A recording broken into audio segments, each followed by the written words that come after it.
Во трката за Оскар, наградата на Американската академија за филмска уметност и наука, филмот во режија на Тод Филипс, Джокер, има најмногу шанси со 11 номинации, вклучувајќи онаа за најдобар филм, режија и најдобар актер, Хоакин Феникс.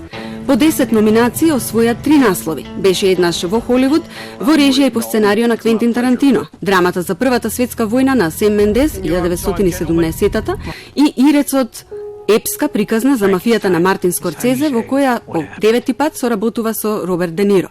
Покрај овие наслови за најдобар филм се номинирани Форд против Ферари, Јојо Зајакот, Мали жени, Брачна приказна и Паразит. За најдобра режија покрај Филипс се номинирани Мартин Скорцезе за Ирецот, Сем Мендес за 1917-та, Квентин Тарантино за Беше еднаш во Холивуд и Бонг Хун Хо за Паразит. Изостана номинацијата за најдобра режија за Грета Гервиг за Мали жени. За најдобар актер, Академијата ги номинираше Антонио Бандерас за Болка и слава, Леонардо Ди Каприо за Беше еднаш во Холивуд, Адам Драйвер за Брачна приказна, Хоакин Феникс за Джокер и Джонатан Прайс за Двајцата папи.